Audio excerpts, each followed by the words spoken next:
ومن أحسن قولا ممن دعا إلى الله وعمل صالحا وقال إنني من المسلمين. ওয়ালাইকুম আসসালাম রহমতুল্লাহি ওবারাকাতু। 163 নম্বরে এক ভাই প্রশ্ন করেছেন যে আমি যেখানে অবস্থান করছি সেখানে আমরা সবাই মিলে একসাথে জামাতে নামাজ পড়ি, কিন্তু সেখানে নির্ধারিত ভালো কোনো ইমাম নাই, তাই অনেক সময় আমি নামাজ পড়াই। তো একদা আমি জামাতে নামাজ পড়ানোর পরে আরও 3জন লোক এসেছে, কিন্তু সেই 3জনের মধ্যে কেউ ইমামতি করার মতো যোগ্যতা রাখে না। কোরআনের সেই ধরনের সূরা মুখস্থ তাদের নাই। তাই আমি প্রথমে একবার নামাজ পড়ানোর পরে আবার সেই 3জনেরও ইমামতি করে আমি নামাজ পড়িয়েছি। তা আমার এই নামাজ পড়ানো কি ঠিক হয়েছে নাকি ভুল হয়েছে, নামাজ কি সহি হয়েছে নাকি হয়নি, এ বিষয়ে ভাই প্রশ্ন করেছেন। বিসমিল্লাহ ওয়াসসালাতু ওয়াসসালামু আলা রাসূলিল্লাহ ওয়া আলা আলিহি ওয়া সাহবিহি ওয়া মান ওয়ালা।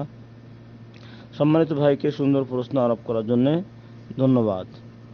প্রশ্নের মূল বিষয় হলো যে নফল সালাত আদায়কারীর পিছনে ফরজ নামাজ আদায়কারী মুক্তাদি হয়ে নামাজ পড়তে পারবে কিনা, অর্থাৎ নফল আদায়ের পিছনে ফরজ আদায়কারী তার ইক্তেদা করতে পারবে কিনা, এ বিষয়ে রাসূল সাল্লাল্লাহু আলাইহি ওয়াসাল্লাম থেকে যে হাদিস বর্ণিত হয়েছে সেখান থেকে সুস্পষ্টভাবে প্রমাণিত হয় যে নফল আদায়কারীর পিছনে ফরজ নামাজ আদায়কারী ব্যক্তি ইক্তেদা করতে পারবেন।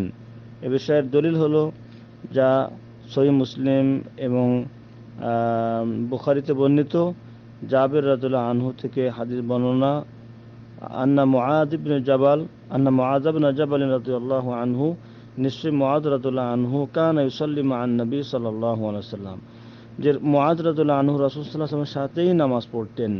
সুম্মা ইয়াতি কওমাহু, অতঃপর সে তার কওম সম্প্রদায়ের কাছে আসতেন, ফায়ুসাল্লি বিহিমিস সালাতা, এবং তাদের ইমামতি করে তাদেরকে নামাজ পড়াতেন। ফাকারা বিহিমুল বাকারা, তিনি কোনো একদিন তাদের ঈশার নামাজের ইমামতি করতে যে ঈশার নামাজ তিনি রাসূল সাল্লাল্লাহু আলাইহি ওয়াসাল্লামের পিছনে পড়ে এসেছেন, এরপরে তার কওমের লোকদেরকে নিয়ে তিনি ইমামতি করে নামাজ পড়াচ্ছেন। সে সময় তিনি সূরাতুল বাকারা পড়েন, যা অনেক দীর্ঘ হয়ে যায়। রাসূল সাল্লাল্লাহু আলাইহি ওয়াসাল্লামের কাছে সে বিষয়ে অভিযোগ করা হলে নবী সাল্লাল্লাহু আলাইহি ওয়াসাল্লাম বললেন যে ইকরা ওয়াশ-শামসি ওয়া দুহাহা, যে মুআয তুমি দীর্ঘ করে মানুষকে কষ্ট না দিয়ে ফিতনায় না ফেলে তুমি এই ধরনের সূরা পড়বে, যেটা মধ্যম ধরনের সূরা, যেমন ওয়াশ-শামসি ওয়া দুহাহা, সাব্বিহ ইসমা রাব্বিকাল আ'লা ওয়া নাহবিহা, এই ধরনের এই আকারের সূরাগুলি তুমি পাঠ করবে। হাদিসটি বুখারী শরীফের 5755 নম্বর হাদিস এবং মুসলিম শরীফের 465 নম্বর হাদিস। ইমাম নববী রাহিমাহুল্লাহ তিনি এই হাদিসের ব্যাখ্যা করতে যেয়ে বলেছেন জাওয়াজু সালাতিল মুফতারিদি খালফাল মুতানাফিলি, যে হাদিস প্রমাণ করে যে ফরজ আদায়কারী তিনি নফল আদায়ের পিছনে তিনি ইক্তেদা করতে পারবেন। লিআন্না মুআযান কানা ইউসাল্লিল ফরিজাতা মা রাসূলিল্লাহ সাল্লাল্লাহু আলাইহি ওয়াসাল্লাম, কারণ মুআয রাদিয়াল্লাহু আনহু রাসূল সাল্লাল্লাহু আলাইহি ওয়াসাল্লামের সাথে তিনি ফরজ নামাজ পড়তেন।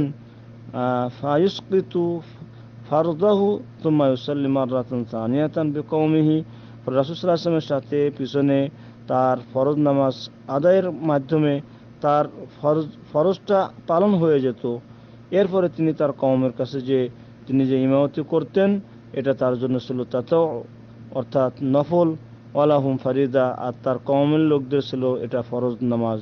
অথচ তিনি তাতাওয়ান, অর্থাৎ তাতাউ নফল নামাজ এটা তার জন্য হয়ে যেত যেহেতু এটা দ্বিতীয়বার, অথচ যাদের ইমামতি করতেন তাদের ছিল এটা প্রথমবার তথা ফরজ নামাজ। ওয়াকাদ জাআ হাকাযা মুসাররিহান বিহি ফি গায়রি মুসলিম, সহিহ মুসলিম ছাড়াও অন্যান্য হাদিসে এর প্রমাণ রয়েছে। অতএব আপনি যে কাজটি করেছেন যে প্রথমে একবার ইমামতি করার পরে পুনরায় তিনজন ব্যক্তির আবারও আপনি ইমামতি করেছেন, যেটা আপনার জন্য ছিল নফল, আর ওই তিনজন ব্যক্তির জন্য ছিল এই নামাজ ফরজ। অতএব এই হাদিস অনুপাতে আপনার এই নামাজের ইমামতি করা ঠিক হয়েছে এবং আপনার জন্য এটা নফল হয়েছে, এবং যারা আপনার পিছনে পড়েছে তাদের ফরজ আদায় হয়েছে রাসূলুল্লাহ সাল্লাল্লাহু আলাইহি ওয়াসাল্লামের এই হাদিস অনুপাতে। তেমনিভাবে এ সময় আমরা আরও জেনে নিতে পারি যে কেউ যদি নফল পড়তে থাকে, সুন্নাত পড়তে থাকে, এমন সময় কেউ যদি এসে তার নামাজের কথা জানতে না পেরে সে যদি ফরজের নিয়ত এই ব্যক্তির সাথে দাঁড়িয়ে যায়, তাহলেও এই নামাজ সহি হবে।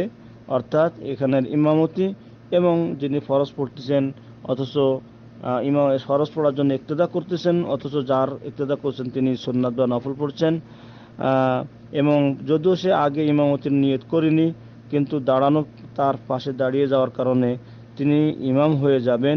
এ বিষয়ের হাদিস হচ্ছে আন ইবনে আব্বাস রাদিয়াল্লাহু আনহুমা, তিনি বলেন যে বিত্তু ইনদা খালাতি, আমি আমার মামির কাছে একদিন বা খালার কাছে আমি একদিন রাসূল সাল্লাল্লাহু আলাইহি ওয়াসাল্লামের বাড়িতে আমি থাকলাম, মেহমান হলাম। ফাকামান নবী সাল্লাল্লাহু আলাইহি ওয়াসাল্লাম,